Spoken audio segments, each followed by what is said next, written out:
우리는 세상을 살면서 불안감이라는 감정을 느낄 때가 종종 있습니다. 인생의 성공 여부를 떠나 불안함이라는 감정은 사람이라면 누구나 한 번쯤은 아니 자주 경험하는 감정입니다.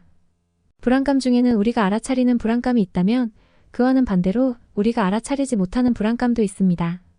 우리 자신이 불안감을 느낀다는 걸 알아차린다면 능동적으로 대처를 할 수 있지만 우리가 느끼지 못하는 불안감을 경험한다면 적극적으로 대응하지 못해 난처한 상황에 처할 수도 있습니다. 오늘 시간에는 우리가 느끼지 못하는 불안감의 신호에 대해서 알아보도록 하겠습니다. 첫 번째, 불안감의 증상으로는 내가 하고 싶은 일도 거부하는 증상입니다. 하기 싫은 일을 거부하는 것은 인간의 당연한 심리이지만 내가 원했던 혹은 간절히 바랬던 일을 하게 되는 순간에 우리는 거부를 하거나 거부하고 싶은 감정이 들 때가 있습니다. 예를 들어 내가 어떤 친구를 좋아해서 만날 약속을 잡았습니다. 하지만 그날이 다가왔을 때 내가 별다른 일이 없음에도 핑계를 만들어 친구와의 약속을 깨거나 미루고 싶은 경험이 있다면 난 이상한 사람이야 라고 생각하지 마세요. 당신은 불안감을 느끼고 있는 겁니다. 불안감의 이유는 그 친구를 만나서 내가 실망감을 줄까봐 혹은 내가 만남 후에 실망감을 느낄까봐 괴롭고 두렵기 때문입니다. 두 번째, 불안감의 증상으로는 지나친 자기의식입니다. 평소에 아무렇지 않게 수행하던 일들을 갑자기 인식하게 됩니다. 예를 들면 침을 삼키는 자연스러운 행위가 의식적으로 느껴진다든지 아니면 서 있는 방식, 나의 목소리의 톤 등에 대해 갑자기 의식하게 된다면 그건 당신이 불안감을 느낀다는 시그널입니다.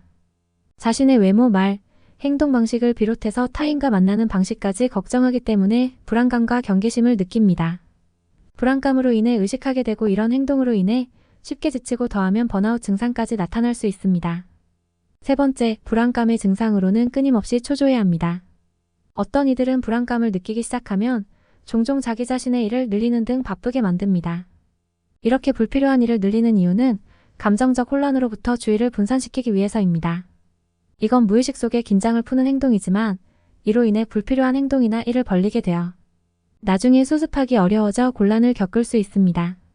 또 이렇게 주의를 분산한 결과 본인이 해야 하는 중요한 일은 정작 끝내지 못하기 때문에 이런 불안감을 느낄 때에는 먼저 본인 마음 상태를 알아차리는 것이 중요합니다. 이럴 때 한 템포 쉬고 리스트를 정리하여 우선순위를 정해 일을 해나가는 것이 필요합니다. 네 번째, 불안감의 증상으로는 극단적인 생각을 합니다. 극단적인, 비극적인 사고는 우리가 어떤 일에 대해 실제보다 더 과도하게 생각하고 나쁘게 판단하는 일종의 인지 왜곡입니다. 만약 내가 특정한 상황에서 빠르게 결론을 내리고 객관적인 판단을 하는 것에 앞서 단전부터 찾는 비관론자라면 지금 불안감을 느끼고 있다는 징후입니다. 이런 식으로 결정을 내리게 되면 불안감으로 인해 내린 판단이기에 좋지 않은 결과를 초래할 수 있습니다. 자꾸 생각이 한 방향으로만 흘러간다면 객관적으로 상황을 바라보기 위해 적당한 휴식, 명상, 호흡, 산책 등의 기분을 환기시킬 수 있는 다양한 장치를 마련하는 것이 도움이 될 수 있습니다. 다섯 번째, 불안감의 증상으로는 쉽게 짜증을 내고 감정 기복이 심해집니다. 사소한 불편감에서도 종종 화가 나거나 스트레스를 받고 일이 내가 원하는 방향으로 흘러가지 않는 순간에 화가 치민다면 그건 내가 불안감을 느끼고 있다는 징조입니다. 이런 종류의 과민성과 감정 기복은 중요한 결정이나 판단을 내리지 못하게 할 수 있으며 대인관계나 사회관계에도 악영향을 미칠 수 있습니다. 연구에 따르면 우리가 불안감을 느낄 때 잦은 기분 변화, 감정 조절의 어려움이 쉽게 나타날 수 있습니다. 여섯 번째, 불안감의 증상으로는 극도로 우유부단합니다. 요새 결정장애라는 말이 유행합니다. 그 말을 하나의 보통 명사로 개인적인 캐릭터로 치부해버리기 전에 나의 마음을 체크해 보아야 합니다. 우유부단함과 자신의 마음을 정하지 못하는 것은 숨겨진 불안의 징후로 볼 수 있으며 이러한 경우에 어떤 선택을 하더라도 후회하는 경향을 보입니다. 실패에 대한 두려움과 자신에 대한 뿌리 깊은 불신으로 시작된 이 불안은 작은 선택조차 편하게 하지 못하게 만듭니다. 이러한 행동 역시 본인이 잘못된 결정을 내리는 것에 대해 너무 염려하기 때문이며 이걸 극복하기 위해서는 좋은 선택을 하기 위해 시간을 할애하는 것보다 내가 결정한 선택을 좋게 만들자라는 마인드 리셋이 필요합니다. 일곱 번째, 불안감의 증상으로는 신체적인 증상입니다. 불안이 너무 심하게 억눌려서 몸의 증상으로 나타나는 것입니다.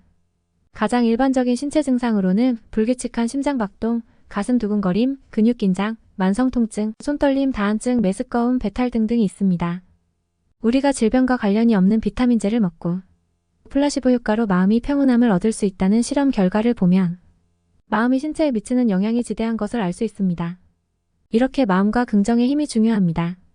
마음의 트라우마나 불안감 즉 스트레스는 우리 몸에 고통과 병을 가져올 수 있습니다. 어려분은 위의 불안감의 징후를 경험해 본 적 있으신가요? 불안에 대해 더 알고자 하는 노력은 우리의 삶에 긍정적인 변화를 가져올 수 있으며 혹시 주변에 이러한 성향의 사람이 있다면 불안감에 대해 이야기를 해보거나 같이 즐거운 활동을 하는 등으로 도움을 줄 수 있습니다. 다음 시간엔 이런 불안감을 낮춰줄 수 있는 효과적인 방법들에 대해서 이야기해 보도록 하겠습니다. 구독, 좋아요, 알람 설정을 하시면 다음 편이 올라왔을 때 빠르게 받아보실 수 있습니다. 영상 시청 감사드리며 오늘도 건강한 마음 챙김하는 하루 되시길 바랍니다.